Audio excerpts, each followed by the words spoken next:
he's prepared to take anyone, whether they've committed a crime or not committed a crime. Activists trying to disrupt an operation by federal agents in Los Angeles today. And tonight, local officials are saying that the ICE raid here was not about illegal immigration. Good evening, everyone. Welcome to West Coast Wrap. I'm Alex Savage. Protesters today surrounded that home in Los Angeles as it was being raided. This all part of a broad strategy to try to push back against the Trump administration's immigration crackdown. Fox 11's Christina Gonzalez has more now on that tense scene in L.A. today that officials describe as a human trafficking investigation. Cell phone video of federal officers outside a house on Connecticut Street in L.A. Immigration officers, says the woman who shot the video. From Sky Fox, you can see people gathering, trying to block some of the agents' vehicles as they try to drive away with someone in custody. It's just our homeland security investigation. On the Citizen app, people posting agents outside homes in South L.A., the Pico Union District, but back here at Connecticut, inside the house targeted by officers, you can see overturned mattresses, broken walls. They broke the gate, says the woman who lives here, explaining they came in and claiming they never told her who they were looking for or why.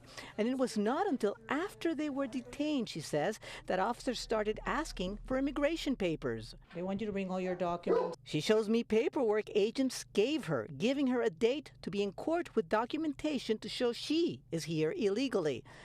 She says agents took an 18-year-old Guatemalan visitor who did not show up for an immigration hearing, but has no other criminal record. No criminal background, nada criminal aquí. No, aquí no. She insists there was no need for all this damage. We told activists outside what immigration officials have been saying is the purpose behind the recent raids. We are looking for people with criminal backgrounds. We're not doing anything indiscriminately. These are people who are dangerous even to immigrants in the community. You know, Trump's been making it clear that he's prepared to take anyone, whether they've committed a crime or not committed a crime. To our inquiries to ICE as to why they were here, who they were looking for, we are being told that they really cannot accommodate our questions. They're not able to, quote, research and respond to, quote, rumors or specifics of routine daily operations for ICE. In the Pico Union District of Los Angeles, I'm Christina Gonzalez, Fox 11 News. We have an update tonight on the investigation into the deaths of actor Gene Hackman and his wife, Betsy Arakawa, who were both found inside their home in New Mexico. The Santa Fe County Sheriff says the couple tested negative for carbon monoxide. Their cause of death is still unknown tonight, pending autopsies. On Wednesday, workers found the couple and one of their dogs dead. But the sheriff said the couple may have been dead for more than a week because Hackman's pacemaker last showed activity on Monday, February 17th. Today, authorities detailed the items that were collected during a search. There were 2 green in color cell phones, 2 bottles of medication, 1 bottle of over-the-counter Tylenol, my request medical records, and a 2025 monthly planner calendar. Those items were secured from the residence for evidentiary purposes. And according to court records, authorities found among the medications a thyroid medication and also a drug that's used to treat high blood pressure. Now, authorities have revealed that Hackman's wife was found dead in a bathroom of that home, and near her on the counter was an open prescription bottle with pills that were scattered around. I talked earlier with TMZ's Michael Babcock about the latest developments in this investigation. And a lot of people have questioned, why were those pills out like that? And did Betsy potentially take those pills? Obviously, the medical examiner has done an autopsy. We just don't have the toxicology report back yet, so we don't know. But a lot of people have potentially speculated, did she take any of this medication? Yeah, we just don't know yet. The authorities have just not said what was actually in the pill bottle. That was just feet from her body. The sheriff says there are no signs of foul play or external injuries. Investigators are now trying to figure out the last time anyone saw or spoke with the couple. You're not winning this. you have a damn good chance of coming out okay because of us. Mr. President, we are staying in our country, staying strong from the very beginning. A heated exchange during an Oval Office meeting between President Trump and Ukrainian President Volodymyr Zelensky today. And tonight, reaction pours in, including from prominent lawmakers across the West. Today's showdown at the White House halted plans for the signing of a minerals deal that the administration believes would ultimately lead to an end of the conflict in Ukraine. Instead, there was no deal signed, and President Trump called his Ukrainian counterpart, quote, disrespectful. Democratic Arizona Senator Mark Kelly took to X with his reaction. Almost can't believe that just happened in the Oval Office today. And make no mistake, the only winner here, winner is not the United States, and the winner isn't Ukraine. When something like that happens, what you saw in the Oval Office between Donald Trump, J.D. Vance, and Zelensky, the winner is just very clearly it's Vladimir Putin. Utah Republican Senator Mike Lee had a different take on the situation today. He reacted with a post to X saying, quote, thank you for standing up for our country and putting America first, President Trump and Vice President Vance. President Trump asked Zelensky to leave the White House after that tense meeting today. Later, he posted on social media, Zelensky did, about his gratitude for the White House, Congress, and the American people, writing, quote, Ukraine needs just and lasting peace, and we are working exactly for that. Tonight, Fox 12's Spencer Schatt reports on activists from the Portland area who were outside, one of them who was outside the White House when all of this unfolded. This is one of the little groups of people out here at different entrances to the White House here in support of Ukraine. As Ukraine President Volodymyr Zelensky met U.S. President Donald Trump at the White House to discuss the possibility of a mineral agreement, the conversation quickly became heated. You don't have the cards right now. With us, you start having cards. Right now, you don't. You're playing cards. And that tension was felt outside the Oval Office. And the energy is, I would say, a bit frustrated right now. Frankly, it's embarrassing as an American to have someone who's supposed to be representing us turn on people who are our allies and who are fighting for freedom, fighting for their survival. Catherine Pedersen is the operations director of the Portland-based nonprofit Dawn. Our goal is to support Ukraine. We send medical and humanitarian aid over to support people in Ukraine. Dawn was founded back in 2022 after Russia invaded Ukraine. The organization hosts cultural events in Portland to raise money for aid packages they send to the war-torn country. But in Washington, D.C. on Friday, the discussion between world leaders did not go as Pedersen expected. I'm very disappointed. It's really important for us that the decision makers inside the White House understand that Americans support Ukraine, and we want the U.S. to keep fulfilling our commitments and what we promised to do, and to keep supporting Ukraine. And that was Spencer Schatt reporting tonight for us. Late today, White House Press Secretary Caroline Leavitt spoke about where the president stands following those tense moments in the Oval Office. He feels as President Zelensky is not in the right mindset to negotiate peace. The President Zelensky was in the White House today and had a real chance to sign an economic agreement that would have been great for the American people to recoup our tax dollars and great for the Ukrainian people to rebuild their country. And unfortunately, he blew the deal up in his own face. And to stay on top of what people are saying about today's heated moments at the White House, you can head to our website. That is westcoastwrap.com. Our online coverage there includes reaction that is coming in tonight from world leaders. Hundreds of federal workers at the National Oceanic and Atmospheric Administration were fired today in the latest round of layoffs that are being spearheaded by Elon Musk. This happened on the anniversary of the Nisqually earthquake that rattled the Pacific Northwest. Fox 13's Alejandro Guzman spoke with a seismologist about what these cuts could mean for future disasters.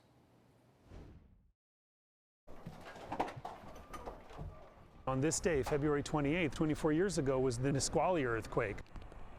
Its magnitude 6.8 obviously caused lots of damage in our region and a number of injuries. So here's the epicenter of the Nisqually. To this day, the Nisqually earthquake remains the costliest quake the U.S. has seen in over 30 years.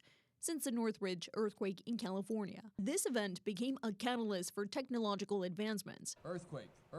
Like the development of the shake alert system. We have seismic stations, seismometers running all over Washington and Oregon. Harold Tobin, a seismologist and director of the Pacific Northwest Seismic Network based at the University of Washington, says PNSN has been at the forefront of earthquake monitoring for decades, the authoritative network that detects quakes for this part of the country. When you hear about a magnitude 3 point whatever at a certain location, that's us doing that work. Their importance most recently noted this week with the detection of a series of small earthquakes in the region, including Bremerton Thursday morning. We're not part of the federal government, but we're working with them and they fund our work here at the PNSN. They make it possible for us to do the work that we do. Despite the advancements, the future of earthquake monitoring is now in question as federal agencies like NOAA and the USGS face massive layoffs. It's not just the immediate weather products, it's the seasonal outlooks. Farmers are looking to have NOAA precipitation outlooks to make decisions right now about their spring planting season. Former NOAA Administrator Rick Spinnard says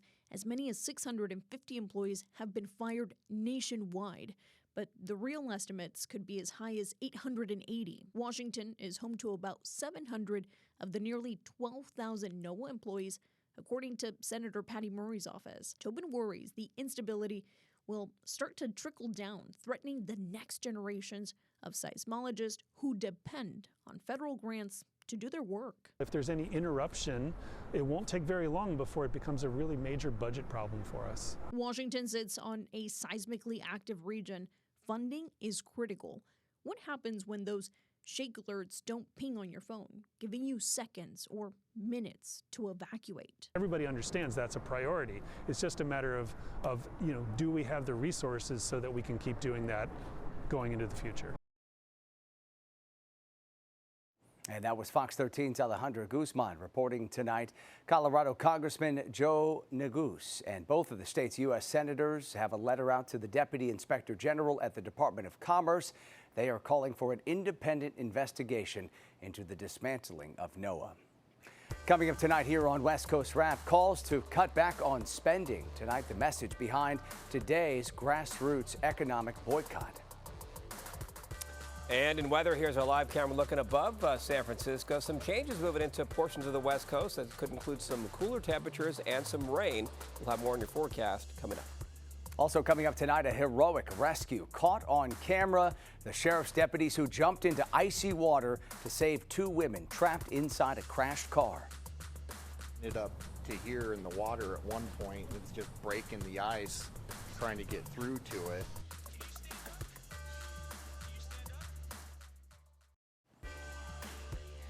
Some newly extradited Mexican drug cartel members will face charges here in the West. The leaders of the Sinaloa and Juarez cartels were arraigned in New York earlier today. Sinaloa cartel leader Rafael Caro Quintero is accused of orchestrating the murder of a federal agent back in 1985. Juarez cartel leader Vicente Carrillo is accused of being involved in other killings and kidnappings. Both of them pleaded not guilty today. A total of 29 cartel members have been extradited from Mexico. 3 will be facing a variety of charges in California, and 3 others will face charges in Arizona. Thank you for watching West Coast Wrap tonight. Newly released body camera footage shows the moments before a police officer in Alaska shot and killed a woman who was holding a hatchet. We want to warn you, these images are graphic. If you can taser. Put down the hatchet. Put down the hatchet. Put it down. Put down the hatchet. Put down the hatchet. Stop.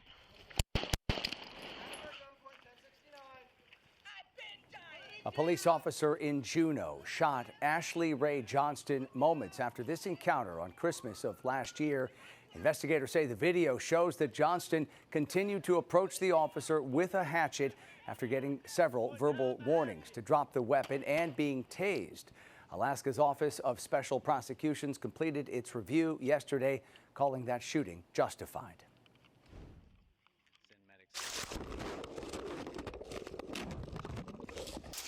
It's cold. Yep. The windows are all the way down. I can't get to it to pop it.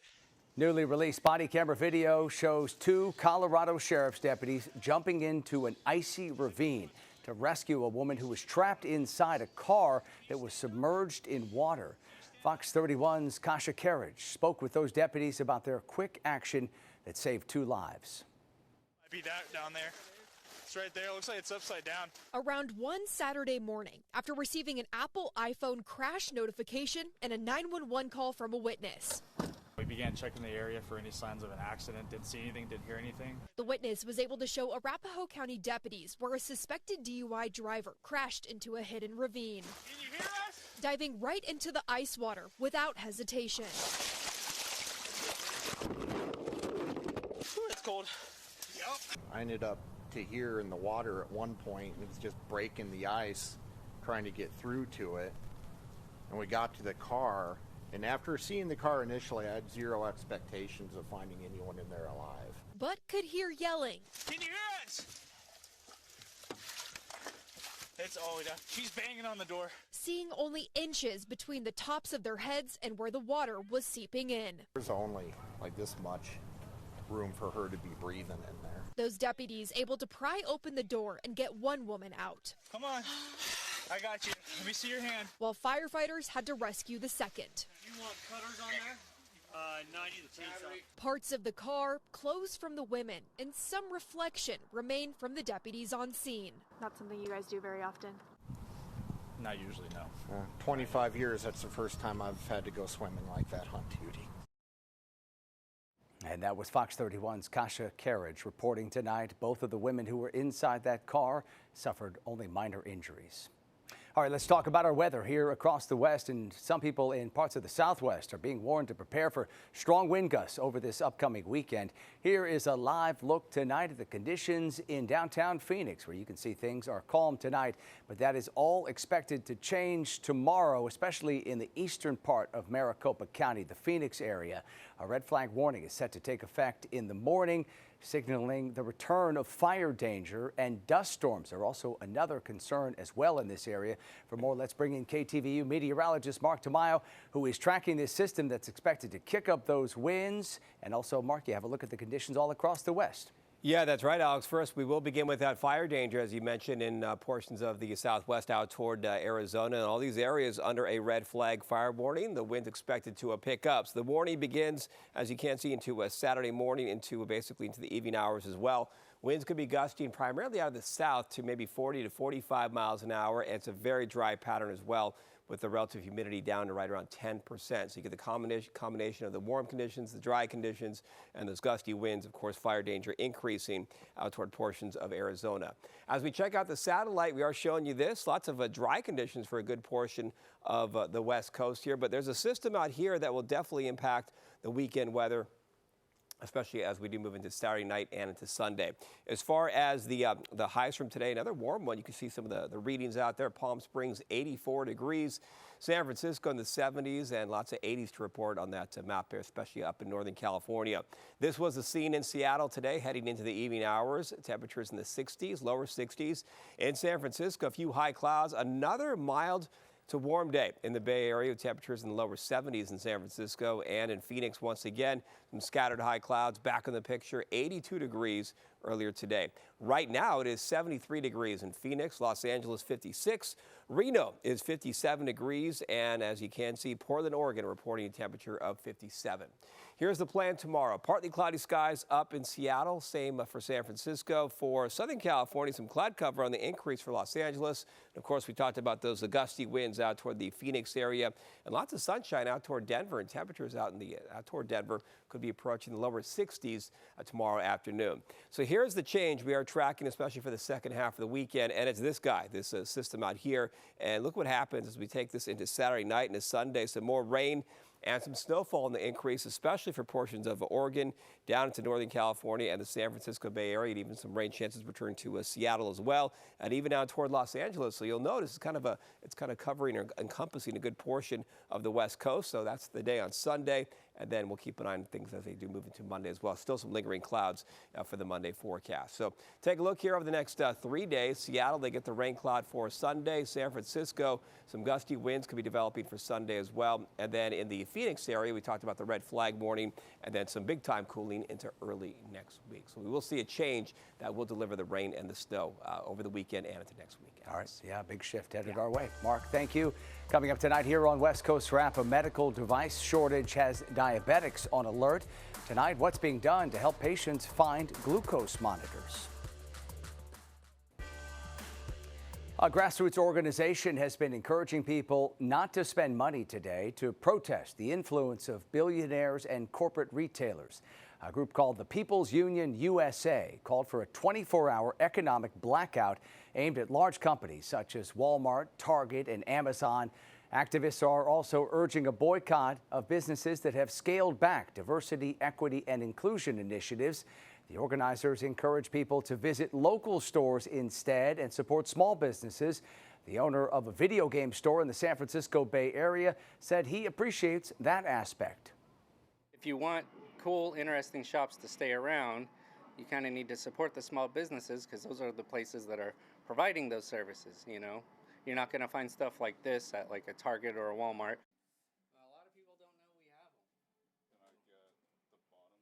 Analysts say some retailers may feel a pinch from the blackout, which is taking place in an already tough economic environment. A medical device many diabetes patients depend on is becoming hard to find. Fox 21's Carolyn Felling reports tonight. This little device is a Dexcom, which is responsible for monitoring blood glucose levels for both type 1 and type 2 diabetes, and it saves many lives.